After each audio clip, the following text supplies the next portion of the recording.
ബഹുമാനപ്പെട്ട അധ്യക്ഷൻ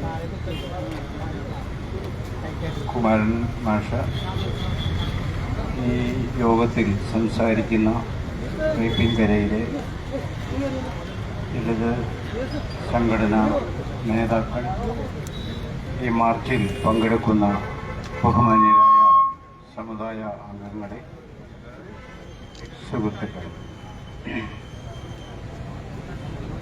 ഞാറക്കൽ പോലീസ് സ്റ്റേഷനിലേക്ക് വൈപ്പിൻകരയിലെ സജീവമായി പ്രവർത്തിക്കുന്ന പട്ടികജാതി പട്ടികവർഗ സംഘടനകളുടെ, ദളിത് സംഘടനകളുടെയും സംയുക്ത ആഭിമുഖ്യത്തിൽ ഇതുപോലെ ഒരു ബഹുജന മാർച്ച് സംഘടിപ്പിക്കേണ്ടി വന്ന സാഹചര്യം നേരത്തെ ഇവിടെ വിശദീകരിക്കുകയുണ്ടായി.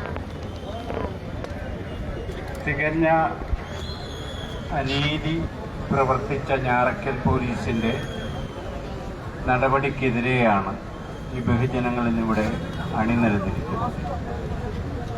ഇവിടെ മാത്രമല്ല, കേരളത്തിലെമ്പാടും ഞങ്ങളുടെ സമുദായത്തിന് ഇതുപോലെ അണിനിരക്കേണ്ടി വരുന്നുണ്ട് എന്നത് ജനാധിപത്യ കേരളത്തിനൊട്ടും അഭിമാനിക്കാവുന്ന ഒരു കാര്യമല്ല.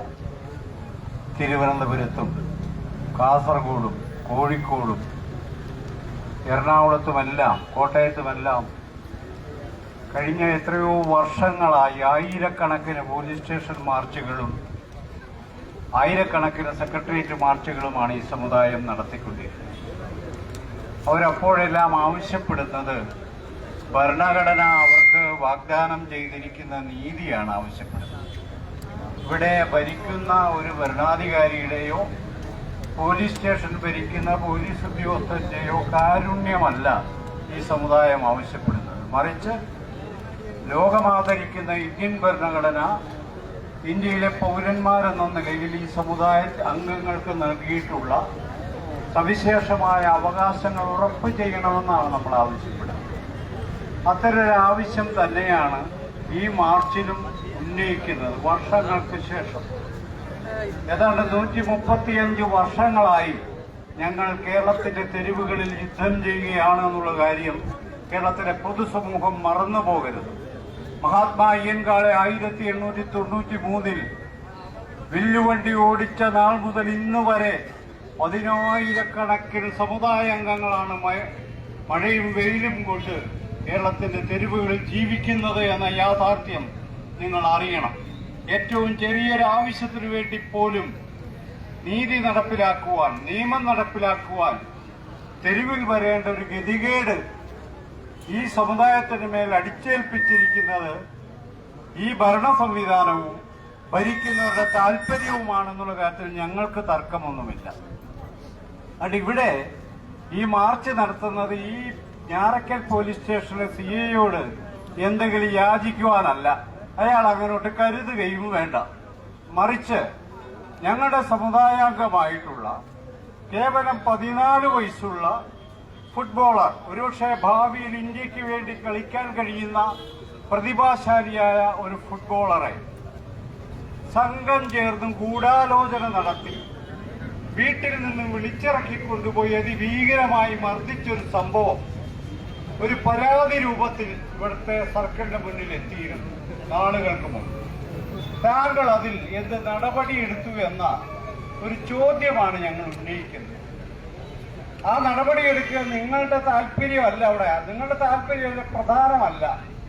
മറിച്ച് ഇന്ത്യൻ നിയമ വ്യവസ്ഥ അനുശാസിക്കുന്നതിന് പ്രകാരം ഉള്ള നടപടികൾ നിങ്ങൾ പൂർത്തീകരിച്ചോ? ഇതാണ് ഞങ്ങൾക്കറിയേണ്ട കാര്യം. പൂർത്തീകരിച്ചില്ലെങ്കിൽ അതിന് സമാധാനം നിങ്ങൾ പറയേണ്ടി വരും. നിങ്ങൾ വിചാരിക്കും ഞങ്ങൾ ഈ പോലീസ് സ്റ്റേഷൻ, ഈ ചെറുപ്പക്കാരികൾ, വിദ്യാർത്ഥികൾ, പ്രായമായവർ, വീട്ടമ്മമാർ ഒക്കെ ഈ തെരുവിലൂടെ ഇങ്ങനെ കിലോമീറ്ററുകൾ നടന്നിവിടെ മാർച്ച് നടത്തുന്നത് ഞങ്ങളുടെ പയ്യനെ പിടിച്ചുകൊണ്ട് പോയ ചെറുപ്പക്കാരായാലും മുതിർന്നവരായാലും ആരായാലും അവർക്കിട്ട് അടി കൊടുക്കാൻ പ്രാപ്തിയില്ലാത്തതുകൊണ്ടൊന്നും അല്ല. നിങ്ങൾ അങ്ങനെ തെറ്റിദ്ധരിക്കൊന്നും വേണ്ട. ഞങ്ങൾ നിയമം അനുസരിക്കുന്നവരായതുകൊണ്ടാണ് അത് ചെയ്യാത്തത്. ഞങ്ങൾ മാന്യന്മാരായ പൗരന്മാരായതുകൊണ്ടാണ് അത് ചെയ്യാത്തത്. അല്ലാതെ ഇവിടെ ആരെയും പേടിച്ചിട്ടല്ല. അങ്ങനെ പേടിയില്ലെന്ന് മഹാത്മാ അയ്യൻകാളി ചരിത്രത്തിൽ തെളിയിച്ചിട്ടുണ്ട് എന്ന വസ്തുതയും നിങ്ങൾ അറിയണം. അതുകൊണ്ട് ഞങ്ങളിവിടെ മർദ്ദനത്തിനും ഭീഷണിക്കും പ്രശ്നങ്ങൾക്കും പോകാത്തത് അവരെ കൊണ്ട് അതൊന്നും പറ്റിയില്ല കേട്ടോ. അതുകൊണ്ടാണെന്ന് സാക്ഷാൽ CI അടക്കം കരുതണ്ട. ഇത് പറയാൻ കാരണം കഴിഞ്ഞ ഒരു 40 വർഷമെങ്കിലുമായി കേരളത്തിലെ ദളിത് സമുദായം മുന്നോട്ട് വെക്കുന്ന പല ആവശ്യങ്ങളും ഇവിടെ നിരാകരിക്കപ്പെടുന്നുണ്ട്. അതോടൊപ്പം തന്നെ ഞങ്ങൾ സാധിച്ചെടുക്കുന്നുണ്ട് എന്ന കാര്യവും നിങ്ങൾ മറക്കണ്ട. ഈ ആദിത്യനെ പിടിച്ചോണ്ടുപോയി അതിഭീകരമായി മർദ്ദിച്ചു. ഒരു സ്ഥലത്ത് വെച്ചല്ല, പല സ്ഥലത്ത് വെച്ച്. ഞാൻ ഈ സർക്കിളിനോട്, ഇയാൾ നിയമം പഠിച്ച ആളായിരിക്കുമല്ലോ, പഠിച്ചിരിക്കണമല്ലോ മിനിമം നിയമം. ഒരു ആളെ സ്വന്തം വീട്ടിലിരിക്കുമ്പോൾ ഒരു സംഘം വന്ന് വിളിച്ചിറക്കി വാഹനത്തിൽ കയറ്റി തട്ടിക്കൊണ്ടുപോയി ഒരു സ്ഥലത്തിട്ട് മർദ്ദിച്ച് അയാൾ ആശുപത്രിയിലാകുന്നത് ഒരു കുറ്റകൃത്യമാണോ അല്ലയോ എന്നുള്ളതിന് ആദ്യം നിങ്ങൾ സമാധാനം പറയണം. അങ്ങനെ അതൊരു കുറ്റകൃത്യമാണെങ്കിൽ ആ കുറ്റവാളികൾക്കെതിരെ എന്ത് നടപടിയെടുത്തു എന്ന ചോദ്യത്തിന് ഉത്തരം പറയണം. അപ്പൊ പറഞ്ഞൊരു കാര്യം, ഞങ്ങൾ അറസ്റ്റ് ചെയ്തു, ജാമ്യത്തിൽ വിട്ടയച്ചു എന്നാണ് പറഞ്ഞു. ഇയാളാര് മജിസ്ട്രേറ്റാ ജാമ്യം കൊടുക്കാൻ? ഞങ്ങൾക്ക് ഈ പട്ടികവർഗ നിരോധന നിയമം എന്ന് പറഞ്ഞ നിയമം ഉണ്ടെന്ന് അറിയാമോ? നിങ്ങൾക്കറിയത്തില്ല, അത് ഞങ്ങൾക്കറിയാം. അതാ ഈ പറയുന്ന കാര്യം. ഈ പരാതി അവരെപ്പോൾ ഈ നാട്ടിലെ പ്രബുദ്ധരായിട്ടുള്ള പട്ടികജാതി നേതാക്കൾ, ദളിത് നേതാക്കൾ ആവർത്തിച്ച് പറയുന്നൊരു കാര്യം, മൊഴിയെടുക്കാൻ പോലീസുകാർ വന്നപ്പോൾ ഞങ്ങൾ പട്ടികജാതി വിഭാഗത്തിൽപ്പെട്ടവരാണെന്ന് ആവർത്തിച്ച് ആദിത്യനും അവന്റെ അച്ഛനും പറഞ്ഞിട്ട് അത് രേഖപ്പെടുത്തിയില്ല എന്നാണ്. എന്താണ് രേഖപ്പെടുക? ഇത് ഈ പട്ടികജാതിക്കാരാന്ന് പറയുന്നതേ ഈ സർക്കിളിനോട് ലോൺ ചോദിക്കാനൊന്നുമല്ല, അങ്ങനെ വിചാരിക്കരുത്. ഇത് കാര്യം വേറെയാ. പട്ടികജാതിക്കാരെന്ന് പറഞ്ഞ ഇന്ത്യയിലെ കോടിക്കണക്കിന് വരുന്ന ജനവിഭാഗത്തിന് ഇന്ത്യൻ ഭരണഘടന പ്രത്യേക പദവി നൽകിയിട്ടുണ്ട് എന്ന കാര്യം സർക്കിൾ മനസ്സിലാക്കണം. പ്രത്യേക പദവി. അവരെ ആക്രമിച്ചാൽ, അവരെ ആക്ഷേപിച്ചാൽ അവരെ ജാമ്യം കൊടുക്കാതെ പിടിച്ചിടാൻ നിയമമുണ്ടെന്ന് അറിഞ്ഞു തന്നെയാണ് ഞങ്ങൾ പറയുന്നത് ഞങ്ങളുടെ പട്ടികവർഗ വിഭാഗത്തിൽപ്പെട്ടതാണെന്ന് രേഖപ്പെടുത്തണമെന്ന് പറയും. ഈ പട്ടികവർഗ വിഭാഗത്തിൽപ്പെട്ടവരായി രേഖപ്പെടുത്തുകയും SC/ST അട്രോസിറ്റീസ് ആക്ട് അനുസരിച്ച് കേസെടുക്കുകയും ചെയ്യണമെന്ന് പറയുമ്പോൾ പോലീസുകാർ പറയുന്നൊരു കാര്യമുണ്ട്. പൊതുവിൽ ഞാനിത്ര കേസുമായി ബന്ധപ്പെട്ട് നിരവധി പോലീസ് സ്റ്റേഷൻ കയറി ഇറങ്ങുന്ന ഒരാളെന്ന നിലയിൽ അത് തെളിവില്ല.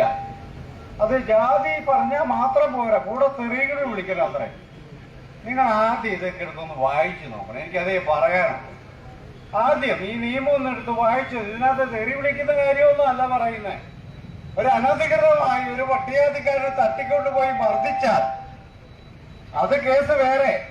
അത്തരം ഗുരുതരമായൊരു കുറ്റകൃത്യം ഉണ്ടായിട്ട് പ്രതിയെ രക്ഷിക്കുന്ന നടപടിയെടുത്താൽ ഒരു കാര്യം പറയാം, പേരൂർക്കട SI ഇപ്പോൾ ഒളിവില, അതുപോലെ ഒളിവിൽ പോകേണ്ടി വരും. പേരൂർക്കട ASI ഇപ്പോൾ ഒളിവില. ദളിതർ സമരം ചെയ്ത് തന്നെയാണ് അത് നേടിയത്. നിങ്ങൾ മനസ്സിലാക്കിയോ? അവിടെ ഒരു കക്ഷിയുടെ 2 പവന്റെ മാല കണ്ടില്ലെന്നാ പറയുന്നത്. അപ്പൊ അവര് കുറച്ച് പൈസക്കുള്ള വീട്ടിലെ ആളാണ്. കാറെ വന്നിറങ്ങി SIയോട് പറഞ്ഞു, എന്റെ 2 പവന്റെ മാല കാണുന്നില്ല. ഈ മനുഷ്യൻ യഥാർത്ഥത്തിൽ എന്താ? ഇയാളൊരു നിയമ പാലകനല്ലേ? ഈ പരാതിയുടെ വെറാസിറ്റിയാണ് ആദ്യം അന്വേഷിക്കേണ്ടത്. ഈ പരാതി ശരിയാണോ തെറ്റാണോ? അപ്പൊ വീട്ടിൽ പോയി അന്വേഷിക്കണം. പോയോ, നിങ്ങൾ കൃത്യമായി നോക്കിയോ എന്നൊക്കെ അന്വേഷിക്കണം. ഇതൊന്നും അന്വേഷിക്കുന്നില്ല. ആരെയാ നിങ്ങൾക്ക് സംശയം എന്ന് ചോദിച്ചു. 2 ദിവസം മുമ്പ് എന്റെ വീട്ടിൽ വീട്ടുജോലിക്ക് വന്ന ബിന്ദുവിനെയാ സംശയം. ബിന്ദുവിനെ 2 ദിവസം മുമ്പാ ജീവിതത്തിൽ അവര് കാണുന്നത്.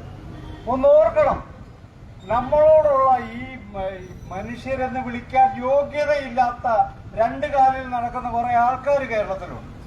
അവർക്ക് നമ്മളോടുള്ള ഒരു മനോഭാവമാണ്. നമ്മളെ ജീവിതത്തിൽ കണ്ടിട്ടില്ല, ബിന്ദുവിനെ ജീവിതത്തിൽ കണ്ടിട്ടില്ല. ആ കൂടി 2 ദിവസമേ കണ്ടുള്ളൂ. 3-ാം ദിവസം ബിന്ദു കള്ളിയാണെന്ന് പറഞ്ഞ പരാതി കൊടുക്കാൻ ഒരറപ്പുമില്ലാത്ത, ഒരു മടിയുമില്ലാത്ത മൃഗമാണ് ആ സ്ത്രീ. അപ്പൊ അവര് പറയണ കേട്ട് വൈകുന്നേരമായപ്പോ അവളുടെ മകള് നേരെ പോലീസ് സ്റ്റേഷനിലേക്ക് ചെല്ലുക. കാറയിലാ ചെല്ലുന്നത്. രണ്ട് പോലീസുകാർ ASIയുടെ നേതൃത്വത്തിൽ രണ്ട് പോലീസുകാര് മകളുടെ കാറെ കയറി പോവാ ഏത് ബിന്ദുവിന്റെ വീട്ടിലേക്ക്. ബിന്ദുവിനെ കൂടി കയറ്റി, ബിന്ദുവിനെ വിളിച്ചു ഇരുത്തിയിരിക്കുക. അവരെ കൂടി കയറ്റി തെളിവെടുപ്പിനോട്. അപ്പൊ നാട്ടുകാർ മൊത്തം അറിഞ്ഞു. ബിന്ദു മാല മോട്ടിച്ചു, പോലീസ് വന്നു, സംഭവം പ്രശ്നമായി, തിരിച്ചു കൊണ്ടുവന്നു.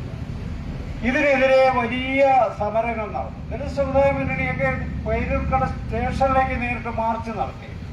ഞങ്ങൾക്കെതിരെ കേസ് കൊടുത്തിട്ടുണ്ട്. അതങ്ങനെ അവര് കേട്ടോ. യഥാർത്ഥ കേസ് എടുക്കാതിരിക്കുകയും പ്രതിഷേധിക്കുന്നവർക്കെതിരെ കേസെടുക്കുകയും ചെയ്യുന്ന ഒരു സ്ഥിരം ജോലിയാണ് പോലീസ്. അപ്പൊ അതിനകത്തുള്ള ഒരു കുറ്റകൃത്യം നമ്മൾ ചൂണ്ടിക്കാണിച്ചു. ഒരു സ്ത്രീയെ രാത്രിയിൽ പോലീസ് സ്റ്റേഷനിൽ ഏത് സാഹചര്യത്തിലായാലും പാർപ്പിക്കാൻ പാടുള്ളതല്ല, നിയമമാണ്. നല്ലൊരു സർക്കിള് പറയട്ടെ, ഇവിടുത്തെ സർക്കിള് പറയട്ടെ, അങ്ങനെ നിയമമില്ലെന്ന്. കോടതിയിൽ ഹാജരാക്കിക്കോണം. കുറ്റകൃത്യം ഗുരുതരമാണ്, കോടതിയിൽ ഹാജരാക്കി റിമാൻഡ് ചെയ്ത് ജയിലിൽ വിട്ടോണം. അല്ലാതെ പോലീസിന് കസ്റ്റഡിയിൽ വെക്കാൻ അവകാശമില്ല. ഈ പോലീസ് എന്ന് പറയുന്നത് നിയമം പാലിക്കുവാനും മറ്റുള്ളവരെ കൊണ്ട് പാലിപ്പിക്കുവാനും, അല്ലാതെ നിയമം ബാധകമല്ലാത്ത മനുഷ്യരൊന്നുമല്ല. ADGPയെ കണ്ട് ഇവിടെയുള്ളവരിരുന്ന് ചാടുമൊന്നും വേണ്ട, പോലീസുകാരും CI ഒന്നും. ADGPക്ക് തലയ്ക്ക് വെളിവില്ലാത്തത് കൊണ്ട് അയാൾ ട്രാക്ടറെ കയറി ശബരിമലയ്ക്ക് പോയി. അങ്ങനെ തന്നെ നമ്മൾ കാണും. ഇവരൊക്കെ ഭയങ്കര ബുദ്ധിയുള്ളത് നമ്മൾ തെറ്റിദ്ധരിക്കുന്നതാ. ശുദ്ധ മണ്ടന്മാരും അലവലാദികളുമാണ് ADGP അടക്കമുള്ള ആൾക്കാർ. നമ്മളെന്തിനാണ് മനുഷ്യരെ തെറ്റിദ്ധരിക്കുന്നത്? ഇവർക്കൊക്കെ ഭയങ്കര ബുദ്ധിയാണ്, ഇവരൊക്കെ വലിയ കുടുംബക്കാർ. എന്ത് കുടുംബം? അവര് തലയ്ക്ക് വെളിവുള്ള ട്രാക്ടർ കയറി പോവും. തലയ്ക്ക് വെളിവില്ലാത്തവരാണ്. ഇതാ നമ്മൾ മനസ്സിലാക്കേണ്ടത്. അപ്പൊ അത്തരം തലയ്ക്ക് വെളിവുകൾ ഞങ്ങളോട് കാണിക്കരുത്. അതാണ് പോലീസുകാരോട് ഞങ്ങൾക്ക് പറയാനുള്ളത്. നിങ്ങൾക്ക് തലയ്ക്ക് വെളിവില്ല, നിങ്ങൾ പോയി ചികിത്സിച്ചോളാം. അതല്ലാതെ ഞങ്ങളെ മെക്കിട്ടുകാർ ഞങ്ങളുടെ സമുദായത്തെ അപമാനിക്കാമെന്ന് വിചാരിക്കരുത്.